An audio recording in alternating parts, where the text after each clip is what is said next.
Hello, History Raw group.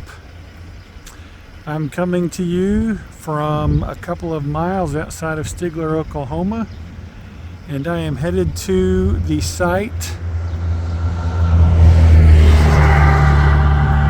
The site here in landlocked Oklahoma.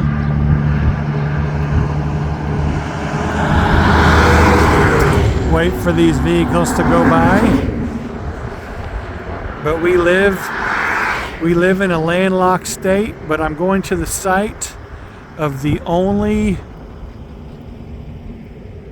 battle in the Civil War in Oklahoma anyway. The only naval battle of the Civil War in Oklahoma. The site of the Battle of J.R. Williams. Let's head that way now. Alrighty. Barry Manilow would sing to me, "Looks like I made it." And that's what the sign says, you made it to Tamaha.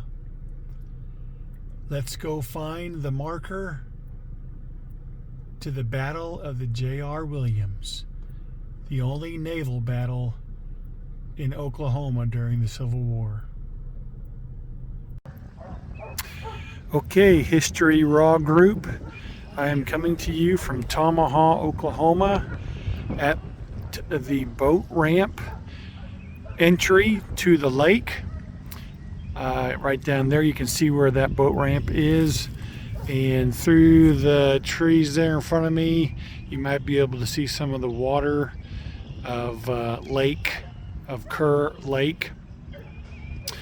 But I am at a historical marker to give you some backdrop to the Battle of J.R. Williams. Now this marker is a marker for the Tamaha Jail and Ferry Landing. Tamaha, or whatever it was called in the 1830s, was one of the earliest port towns in Oklahoma, and the Arkansas River came up this way with ferries. So at that time it was still Indian territory, and if you can see the sign, you can see that not only was it a town for trading, but Choctaw Indians were brought from Mississippi here up the Arkansas River on steamboats, not ferries, sorry.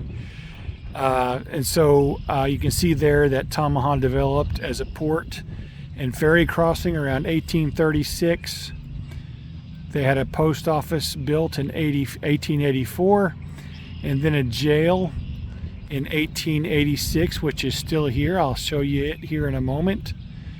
The last steamboat landed in 1912. So now I'm going to pan around to the jail.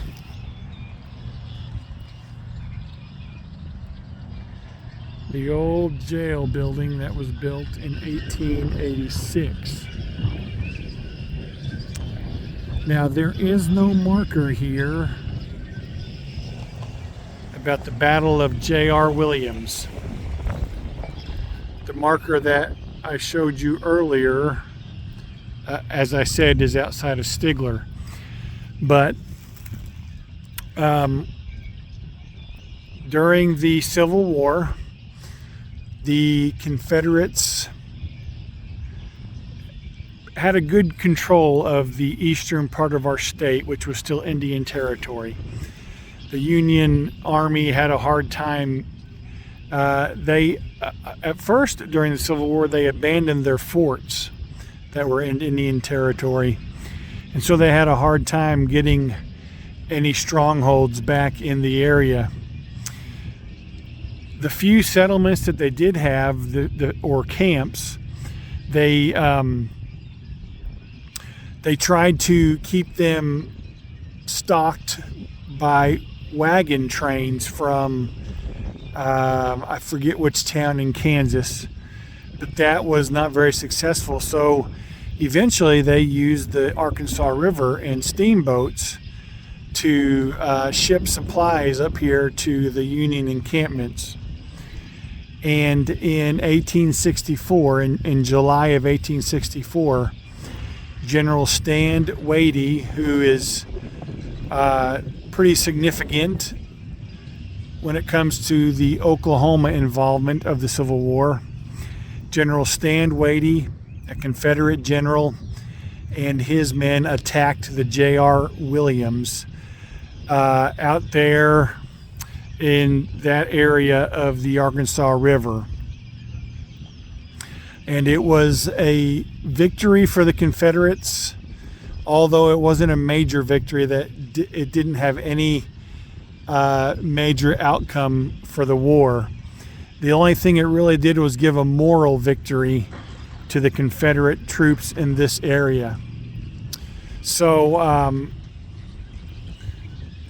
this is the site again of the Tamaha Jail and Ferry Landing, which was a ferry landing that involved a Civil War river skirmish, referred to not officially but unofficially as the only Civil War naval battle in landlocked Indian Territory / Oklahoma. So this is Jeff coming to you, and hope you enjoyed it. Check out the links that I've put in the comment section and let me know what you think, and if you've ever been here. And until next Friday, bye-bye.